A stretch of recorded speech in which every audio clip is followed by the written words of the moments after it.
ہمارا جو دین اسلام اللہ تعالیٰ نے ہمیں عطا فرمایا یہ دین فطرت ہے، یہ رہبانیت کا دین نہیں ہے۔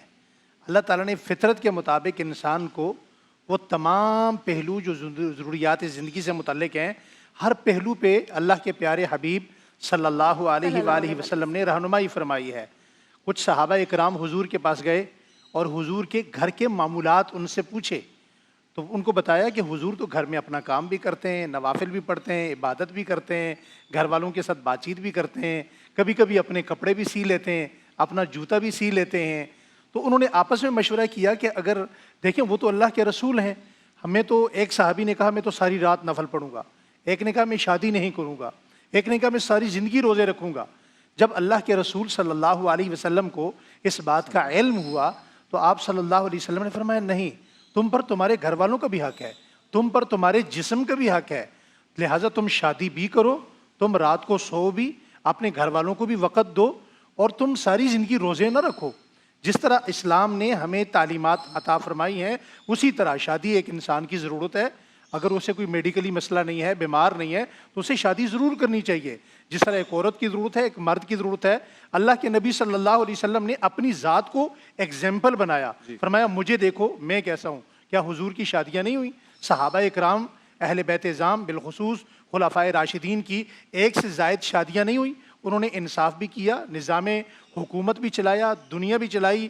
انہوں نے پاکستان میں نہیں بلکہ پوری دنیا کی سب سے خوبصورت وہ اسٹیٹ دنیا میں بنائی جو قیامت کی صبح تک انسانیت کے لیے رول ماڈل رہے گی۔ لہٰذا کوئی بندہ یہ کہے کہ میں نے شادی نہیں کروں گا، شادی کے بغیر گزارا ہو سکتا ہے، تو میرے حال میں یا تو یہ نفسیاتی مسائل ہو سکتے ہیں یا کوئی اور مسئلہ ایسا ہو سکتا ہے جس کی وجہ سے ہے۔ تو دین اسلام فطرت کا دین ہے، رہبانیت کا دین نہیں ہے۔ شادی کرنا بھی عبادت ہے، بچوں سے ملنا بھی عبادت ہے، بچوں کی پرورش کرنا بھی عبادت ہے، بچوں کو یہاں تک کہ انہیں پیار دینا بھی حضور کی سنت ہے۔ عامر عبداللہ صاحب، اگر کسی کو ایسا لگتا ہے کہ وہ ایک اچھا شوہر نہیں بن سکتا، یا کسی لڑکی کو لگتا ہے کہ وہ ایک اچھی بیوی نہیں بن سکتی، کچھ لوگوں کی نیچر ایسی ہوتی ہے کہ ان کو لگتا ہے کہ یار ہم کسی کے ساتھ زندگی نہیں گزار سکتے تو اس کا حق نہ مارا جائے، اگر اس سوچ کے ساتھ کوئی ڈیسائیڈ کرتا ہے کہ میں شادی نہ کروں تو پھر یہ بسم اللہ الرحمن الرحیم، میں یہی سوچ رہا تھا کہ ایک تو پہلو یہ ہے کہ کوئی بندہ بہت دیندار ہے اور وہ چاہتا ہے کہ وہ راہب بن جائے اور وہ بالکل دنیا کا تارک ہو جائے، اور دوسرا جو آپ نے پوائنٹ ریز کیا کہ بہت سے لوگ یہ بھی چاہتے ہیں کہ ان جھمیلوں میں پڑنے کی ضرورت نہیں ہے، ہم اٹھا نہیں سکتے یہ بار، یا ہم کسی کی بات برداشت نہیں کر سکتے، بالخصوص آج کل کی لڑکیاں ایسا سوچتی ہیں۔ تو دیکھیں اسلام ہمیں یہ سکھاتا ہے کہ اللہ تعالیٰ نے جو زندگی پیدا کی ہے یہ بطور امتحان ہے، اور اس زندگی میں آزمائش اور ابتلا سے انسان کو گزرنا ہے۔ یہ جنت نہیں ہے کہ یہاں آپ اپنی منمانی کر سکیں، جس طرح چاہیں جی سکیں۔ یہاں جینے کے لیے آپ کو آزمائشوں سے گزرنا پڑے گا۔ بحیثیت بیوی بھی آپ کو آزمایا جا رہا ہے، بحیثیت شوہر بھی آپ کی آزمائش ہو رہی ہے۔ اور پھر نبی کریم صلی کا فرمان ہے کہ النکاح نصف الایمان، نکاح ایمان کو تکمیل پر راستے پر پہنچانے والا ذریعہ ہے، اور نکاح کے بندھن میں اگر بنتا ہے انسان تو اس سے اس کی عفت یعنی محفوظ ہوتی ہے۔ اسے قرآن کریم نے احسان قرار دیا ہے، الف ہا صاد الف نون، یعنی ایک مضبوط قلعے میں دونوں زوجین جو ہیں محفوظ ہو جاتے ہیں، اور ان کا دین ایمان۔ اور پھر جو آپ نے پہلا سوال کیا تھا کہ والدین فوت ہو جائیں تو اولاد ان کے لیے کس طرح ایصال ثواب کر سکتی ہے، صدقہ جاریہ بن سکتی ہے۔ اگر آپ شادی نہیں کریں گے، آپ کی اپنی اولاد نہیں ہوگی، تو آپ کا تو پھر دنیا سے بالکل رشتہ ہی ناطہ ہی کٹ جائے گا۔ آپ کے لیے کون ہاتھ اٹھائے گا، آپ کے لیے کون دعا کرے گا، آپ کے لیے کون خدمت کرے گا؟ اور اللہ تعالیٰ نے ایسا خوبصورت نظام بنایا ہے یہ کہ یعنی جو آیت مبارکہ ہے نا کہ ربنا ہب لنا من ازواجنا و ذریاتنا قرۃ اعین، وظیفے کا شعبہ تو آپ کا حضرت ہے کہ آپ کی اجازت سے اگر کوئی نوجوان یا شادی شدہ ہو یا غیر شادی شدہ وہ پڑھنا شروع کر دے، کوئی لڑکی وہ زوجہ ہے کسی کی یا وہ کنواری ہے ابھی، پڑھنا شروع کر دے ابھی سے، روزانہ پڑھے، ہر نماز کے بعد یا نماز میں سلام پھیرنے سے قبل اس وظیفہ پڑھ لے، بہت مختصر سی آیات ہیں، اور اگر وہ اسے یاد نہیں ہوتی تو اردو میں اپنی زبان میں سلام پھیرنے کے بعد پڑھ لے۔ اے پروردگار ہمارے زوج کو ہماری آنکھوں کی ٹھنڈک بنا دے اور ہماری اولادوں کو بھی، اور ہمیں متقین کا امام بنا دے۔ انشاءاللہ اس کا اثر اتنا ہوگا کہ ان کے جو خانگی مسائل ہیں وہ بھی حل ہوں گے، ان کے اندر محبتیں پیدا ہوں گی، اور ان کی آنے والی نسلیں متقی ہوں گی اور وہ ان کے امام ہوں گے۔ ٹھیک ہے کمیل صاحب، اسی کو ایڈ کیجیے گا، ہمارے پاس وقت بہت مختصر ہے، لیکن میں چاہتی ہوں اس کو بھی ایڈ کر دیں۔ کچھ ایسے کپلز بھی ہیں جو کہتے ہیں کہ شادی کر لی ہے لیکن بچے نہیں پیدا کریں گے، اس کے بارے میں بتائیے گا۔ بسم اللہ الرحمن الرحیم۔ بہت اہم ٹاپک ہے، اور شادی وہ چیز ہے کہ جس کے بارے میں کہا جاتا ہے کہ یہ وہ پھل ہے کہ جو کھاتا ہے وہ بھی پچھتاتا ہے، جو نہیں کھاتا وہ بھی پچھتاتا ہے۔ تو بہرحال بہتر یہ ہے کہ کھا کے پچھتائیں، اور یہ تو عذرائے مزاح ایک بات عرض کر دی، لیکن نبی کریم کا فرمان ہے النکاح من سنتی فمن رغب عن سنتی فلیس منی۔ نکاح میری سنت ہے، جس نے اس سے روگردانی کی، منہ موڑا، اس نے میری سنت سے روگردانی کی ہے۔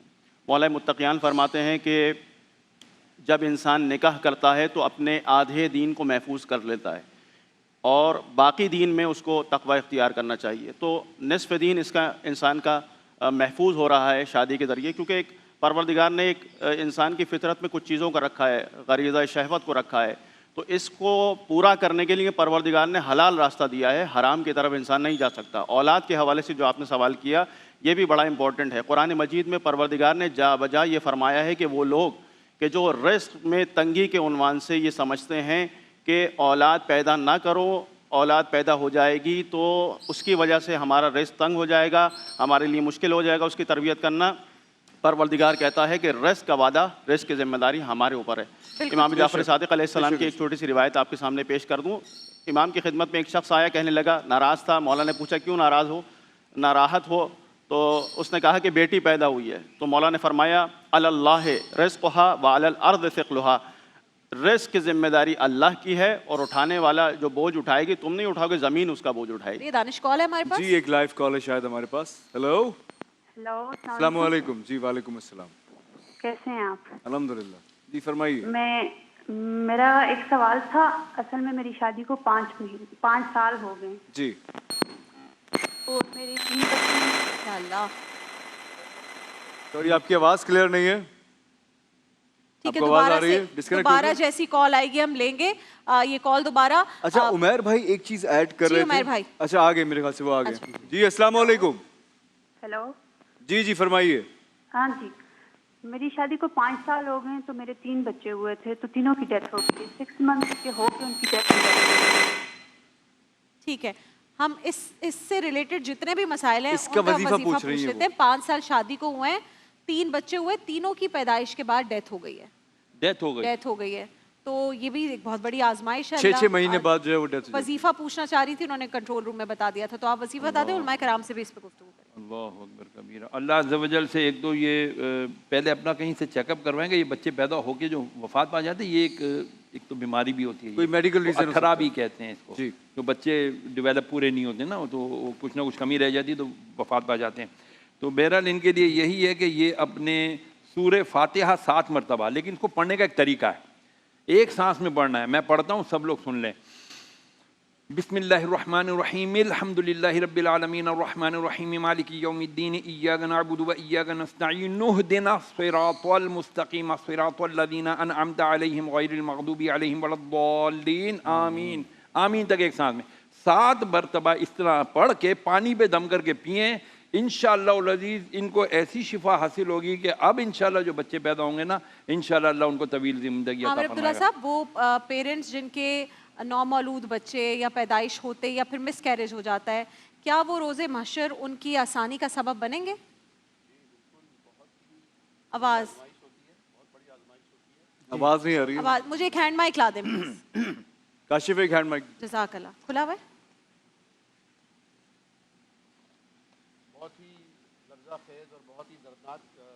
مائک کھول دیں مائک اسد آن بھائی کیجیے گا کا۔ پلیز۔ اللہ رب العالمین ان کو شفا عطا فرمائے، آمین۔ اور ایسے غم سے اللہ تعالیٰ سب کو محفوظ رکھے۔ ایک ماں کے لیے بہت بڑا ایک صدمہ ہوتا ہے، 9 مہینے کا ایک وقت، اور پھر اس کے بعد ہمیشہ یعنی کسی کے اگر 4 5 6 بچے بھی ہو جائیں، لیکن اگر ایک بچہ بھی اس کا مس کیریج ہوا ہو یا خدا نخواستہ فوت ہوا، اسے کبھی نہیں فراموش کر پاتی۔ آپ نے جو سوال کیا کہ کیا اس پر اجر ہوتا ہے، یقیناً ایسے بچوں پر بہت اجر ہے، ان پر صبر کرنے کا بے انتہا اجر ہے۔ حدیث شریف میں آتا ہے کہ اگر کسی کے 3 بچے بچپن میں فوت ہو جائیں اور اس پہ صبر کرے تو اس کے لیے جنت ہے۔ ایک صحابی اٹھے اور کہا یا رسول اللہ اگر کسی کے 2 ہوں، فرمایا اس کے لیے بھی یہی اجر ہے۔ ایک نے کہا اگر کسی کا 1 ہی بچہ ہو، فرمایا اس کے لیے بھی یہی اجر ہے۔ تو اصل جو اجر ہے وہ صبر پر ہے، اللہ کی رضا پر راضی رہنے اور اس کی قضا پر مطمئن رہنے پر ہے۔ اور پھر ایک حدیث شریف میں یہ بھی آتا ہے کہ جو چھوٹے بچے ہوتے ہیں، بالخصوص ایسے بچے جو بالکل ہی چھوٹے ہوں، یعنی زچگی کے دوران، ڈلیوری کے دوران جو فوت ہو جائیں، ان کا تو حال یہ ہوتا ہے کہ وہ اس وقت تک جنت کے دروازے پر کھڑے رہتے ہیں جب تک اپنے والدین کو ساتھ میں اندر نہ لے جائیں. سبحان اللہ. یہ والدین کے لیے بہت بڑے کیونکہ صبر انہیں تو کا وقت گزارا ہی نہیں ہے انہوں نے. بہت بڑا جو صبر کا ان کا صلہ ہے یہ جو اللہ رب العالمین دے سکتا ہے. اچھا عامر بھائی، بچے جو ہوں گے جنت میں یہ اپنی اسی ایج میں ہوں گے جس میں ان کی ڈیتھ ہوئی بھی، یہ جوان ہو جائیں گے جا کے؟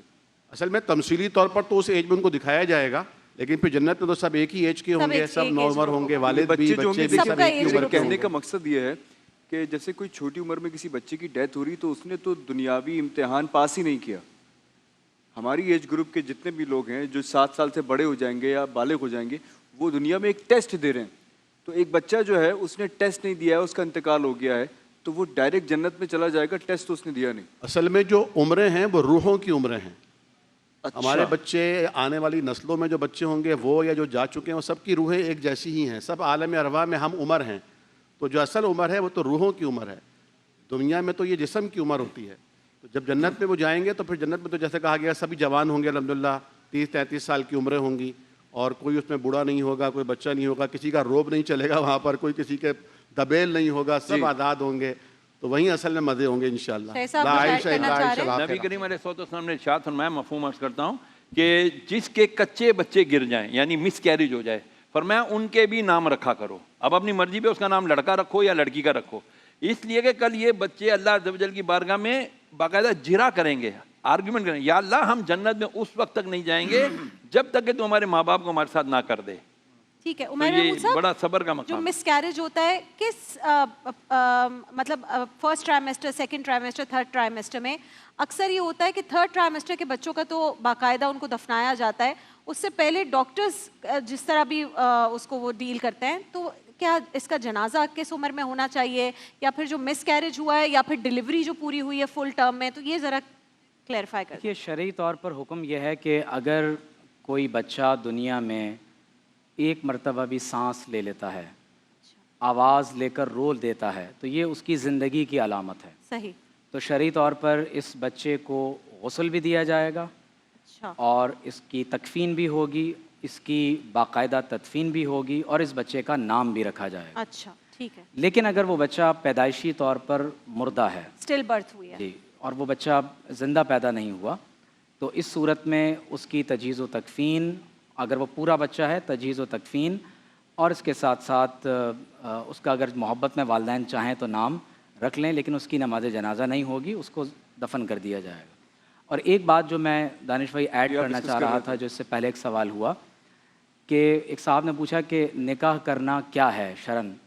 تو بعض اوقات ایسا ہوتا ہے کہ شادی کرنا فرض ہوتی ہے، کبھی شادی کرنا سنت موقدہ ہے، اور کبھی شادی کرنا حرام ہوتا ہے.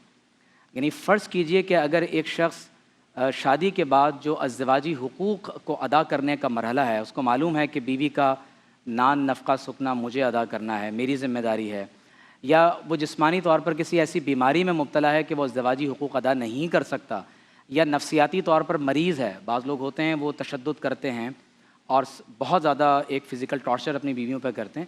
تو اس صورت میں اس کو معلوم ہے کہ میں نفسیاتی طور پر کسی ڈس آرڈر کا شکار ہوں، اس حالت میں شادی کرنا حرام ہوگا.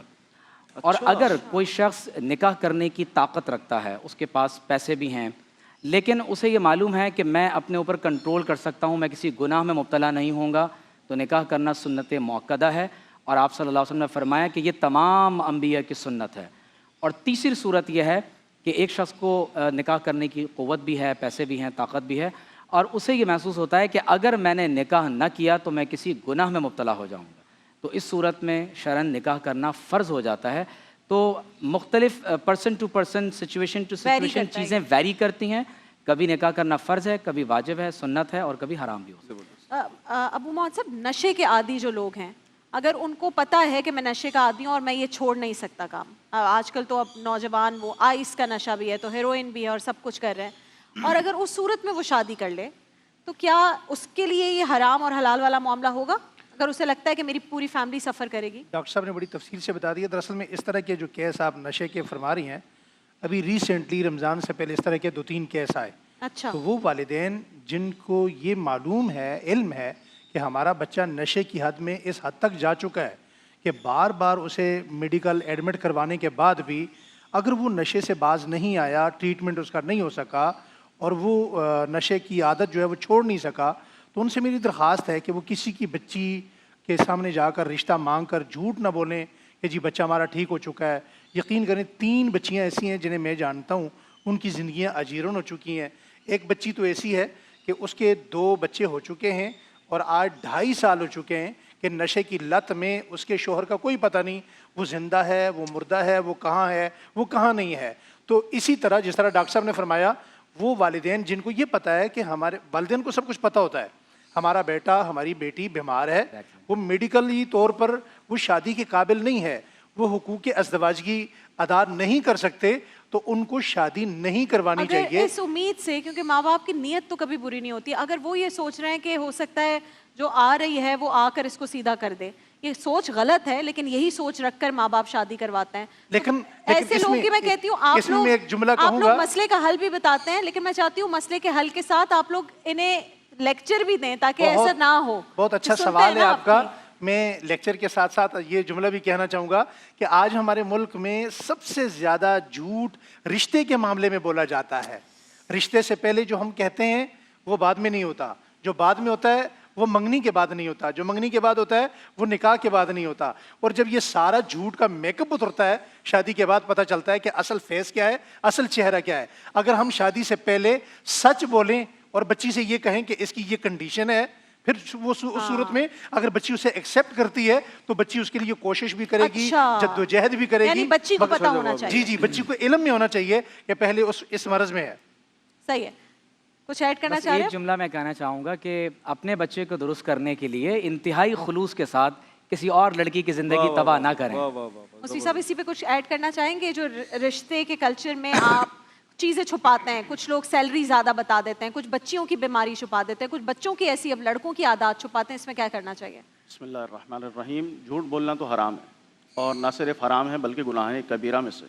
اب وہ چاہے اس معاملے کے اندر ہو یا زندگی کی کسی بھی معاملے کے اندر, جھوٹ بولنا یہ نادرست کام ہے. اور ان معاملات کے اندر کہ جس میں نہ صرف یہ کہ آنے والی زندگی جس کے اوپر موقوف ہے اور اس کے اوپر کھڑی ہوئی ہے ساری بنیاد, تو جھوٹ پہ بنیاد نہیں رکھنی چاہیے. ایسے ہے کہ جیسے آپ عمارت کی جو پہلی بنیاد ہے اس کو ٹیڑھا رکھ رہے ہیں, جب وہ ٹیڑھی ہوگی تو وہ آخر تک پھر وہ پوری جب آسمان تک جائے گی پوری ٹیڑھی ہو جائے گی. بہتر ہے کہ جھوٹ سے اجتناب کریں, سچ اور حقیقت پر مبنی بات کریں, اور ایسی کوشش ہونی چاہیے کہ جب سچا معاملہ ہوتا ہے تو پھر اللہ تعالیٰ خود مدد فرماتا ہے اور مشکلات آسان ہوتی ہیں. لیکن جب جھوٹ پر حرام پر ایک کام کی بنیاد رکھی جاتی ہے تو وہ پوری پھر اس کی تمام چیزیں جو ہے خراب ہوتی چلی جاتی ہیں. بالکل ٹھیک ہے. عامر عبداللہ صاحب مائک آپ کے مائک کا مسئلہ ہے.